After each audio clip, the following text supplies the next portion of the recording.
பிறப்பு ஒக்கும் எல்லா உயிர்க்கும் என்று சொன்னதுதான் பெண்ணியம் என்று சொல்லலாம். பால் இன வேறுபாடு இல்லாத சமமை சமூகத்தை உருவாக்க வேண்டும் என்பதை தன் இலக்காக கொண்டு முயல்வது பெண்ணியம். தொல்காப்பியத்தில் அரசு, வேந்து, குழவி, மகவு என்று பாலின பேதமற்ற சொற்கள்தான் பயன்படுத்தப்பட்டிருக்கின்றன.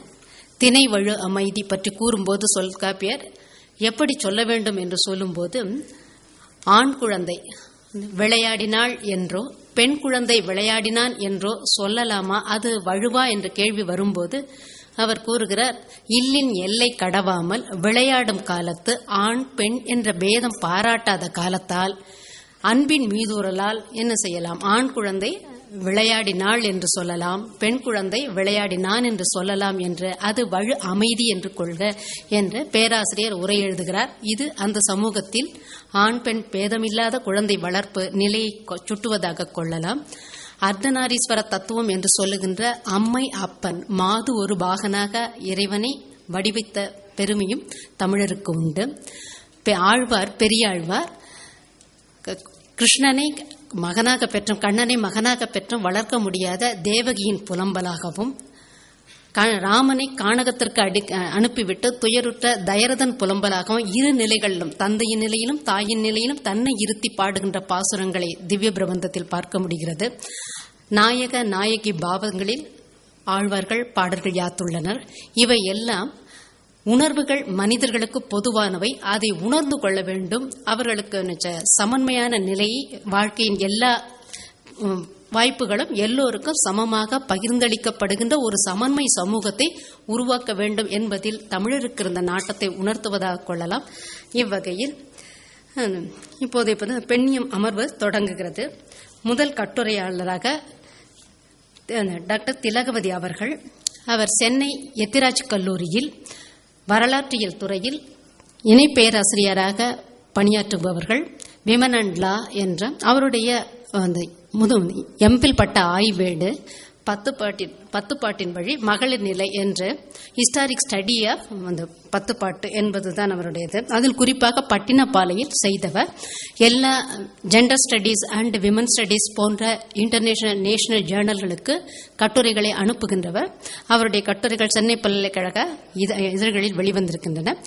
7 எம்பில் ஆய்வாளர்களுக்கும் அவர்களில் 5 முனைவர் பட்ட ஆய்வாளர்கள் மகளிரியலில் தலைப்பை தேர்வு செய்து வருகிறார்கள். Now I request M. Tilagavadi to present a paper which is in English, Status of Women in the Sangam Age as Gleaned from Pattinapalai என்ற தலைப்பினான தன்னுடைய கட்டுரையை வழங்கும்படி டாக்டர் திலகவதியை I am inviting on behalf of you.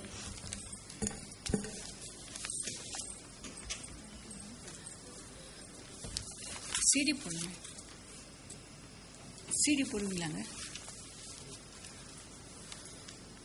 நீங்க எங்க இருக்குன்னு சொல்லுங்க, நாங்க போட்டுறோம்.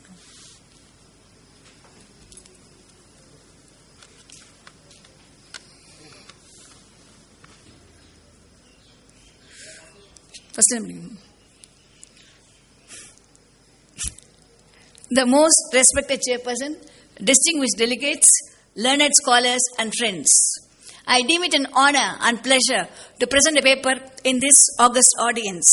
I would like to thank the organizers for providing me an opportunity to present my paper in this Semmoli Maanadu. The Sangam. Now you can see the map.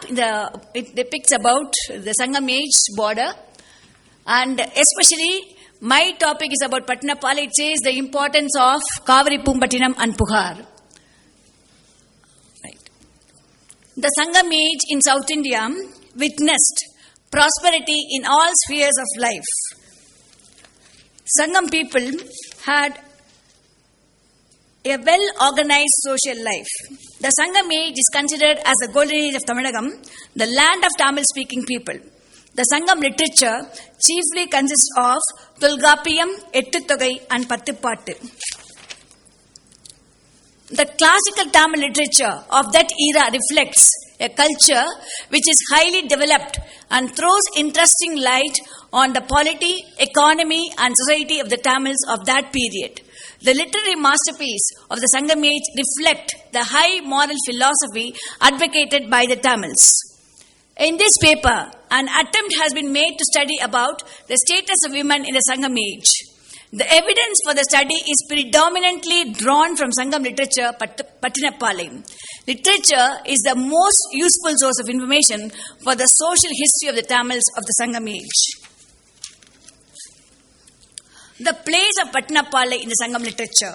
Among the Sangam classics, the verses of Pattupattu deserve most prominent mention, as each of them are considered to be separate and complete works, and they are richly descriptive and well finished.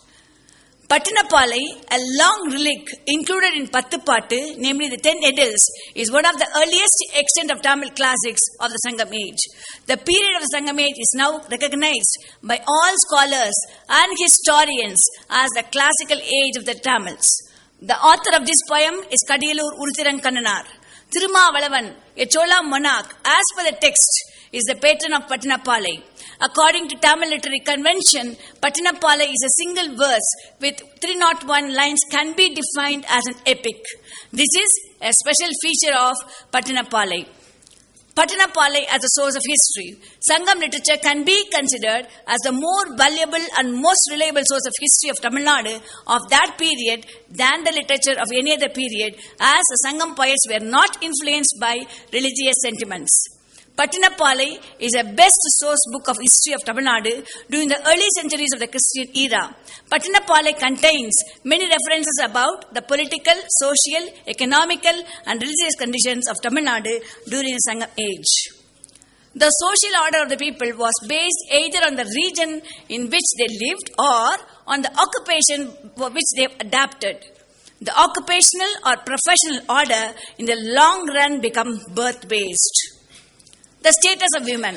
Sangam literature describes the position of women in an ancient Tamil society. In the Sangam age, women were treated with respectable position. However, male chauvinism prevailed.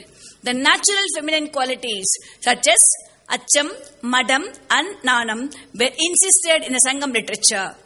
Chastity was the most important virtue of Tamil women. They considered Karpu much more important than life itself. They were highly devoted towards their husbands. Chaste women were greatly respected in the society. The women were given freedom to choose their life partners during the Sangam age. Women had no rights on property and in general were subordinate to men. However, women mixed freely in the business and amusements of social life. Women's education was also insisted during the Sangam age. We come to know few women poetess like Avvayar, Kakai Padniyar and Nachiniyar, whose verses are found in the Sangam literature. Some of them had knowledge in politics. At times, they used to advise kings. Sangam women were also known for their courage. The treatment of women in Pattinapalai is highly commendable. In the text, we find references to the young maids with shining forehead and guiltless look are entrusted to watch the drying cranes in front of the spacious houses. They scare away the gilt fowls by throwing away their golden earring. This shows clearly the gold ornaments were in use among the Tamils during the Sangam age, and also they were very rich. Regarding amusements. On the full moon day, which is specially meant to worship Varnan, the sea god, the dark-skinned Paradavan folk neglected their usual work of fishing in the wide cold sea, ate and drank, and enjoyed playing with their black maids who wore garments of green leaves. It is evident in those days, both men and women used to drink, but the drinks were quite different from each